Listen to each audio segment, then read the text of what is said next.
A man slides a stack of cash across the table. You take it. 30 minutes later, an innocent inmate is dead. No one knows it was your decision. Not the judge, not the prison, not even the victim's family. Just you. And now, you have to keep getting paid to keep the secret buried. One bribe, one lie, one choice. That is all it takes to become someone you swore you would never be. If one decision could buy everything you wanted, but cost you the person you are, would you still take it? Level 1. The perfect job. You are a prison guard. The uniform feels powerful. Steel doors open because you say so. Hundreds of dangerous people obey your voice. Your family is proud. Your friends respect you. You believe you're one of the good guys. Every day follows the same routine. Count the prisoners, break up arguments, lock the cells, go home. Simple, until payday arrives. The paycheck barely covers rent. Bills pile higher every month. Your child needs medicine. Your mother needs surgery. Your car breaks down. The government doesn't care. The prison doesn't care. You're expected to protect society while barely surviving yourself. Then one inmate smiles. He knows your name. He knows your problems. And somehow, he knows exactly how much money would solve them. He says only 3 words. Let's help each other. You laugh, walk away, but the sentence follows you home.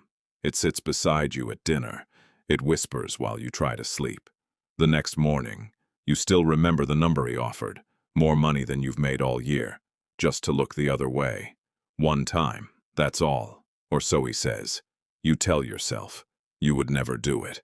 At least, not yet. The first time you say never is often when temptation starts winning. Level 2. The first bribe. You tell yourself, it's temporary, nobody gets hurt, no prisoners escape, no weapons move. You're simply delivering a phone. That's it, a harmless favor. The envelope feels heavier than the phone because it isn't filled with paper. It's filled with permission. Permission to cross a line. Once, you hide the cash, buy groceries, pay bills, fix the car. Your family smiles for the first time in months. You tell yourself, maybe this wasn't so bad. Maybe corruption isn't always evil. Maybe people exaggerate. Then another request arrives. This time, it's medicine. Not approved, not searched, not legal. You hesitate. Then remember the money. You say yes again. Weeks become months. Your fear disappears. Your standards disappear with it. You stop asking questions. You stop caring who receives what, because every envelope makes life easier, and every payment makes saying no harder. You're no longer protecting the prison. You're running a business inside it, and business is booming. The most dangerous habits don't begin with evil intentions. They begin with convenient excuses. Level 3. The empire inside the walls.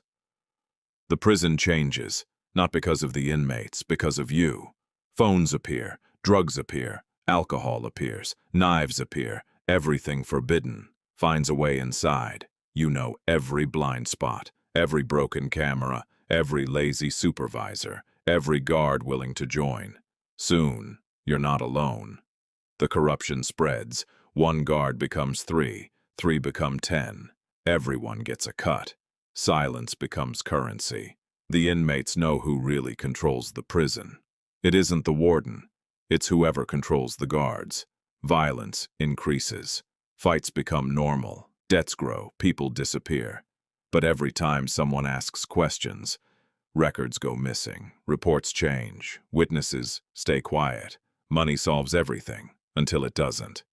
Because one prisoner refuses to pay, and someone decides he has to disappear. You didn't kill him. You only unlocked 1 door for 5 minutes. That was enough. Sometimes the worst crimes aren't committed by the people holding the weapon, but by the people who open the path.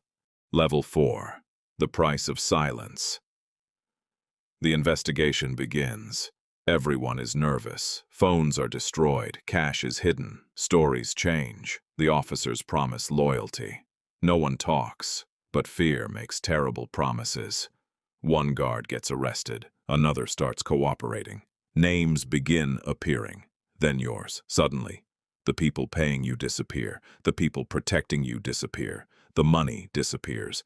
Only the consequences remain. You look around. The prison feels different. Every camera seems aimed at you. Every conversation stops when you walk past. Every knock on the office door feels like the end. Sleep becomes impossible, even when nobody is chasing you. Your own conscience is. You realize something terrifying. The prison was never trapping the inmates. It was slowly trapping you. One decision built a cage around your own life, and there is no key. The walls we build through dishonesty often become the ones that imprison us. Level 5. The final cell. You stand in court, not as a guard, as a defendant. The same prison where you once carried keys now waits for you, only this time.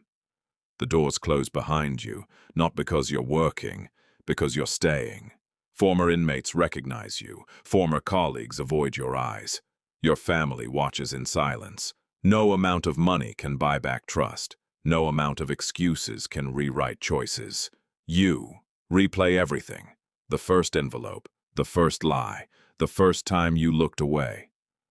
None of them felt life-changing, but together, they changed everything. You entered the prison believing criminals lived behind bars. You leave realizing corruption can build invisible prisons around anyone. One compromise, one shortcut, one excuse at a time. The tragedy isn't that greed exists. The tragedy is how ordinary people slowly convince themselves they deserve it until they no longer recognize the stranger in the mirror. Because corruption rarely arrives looking like evil. It usually arrives looking like opportunity.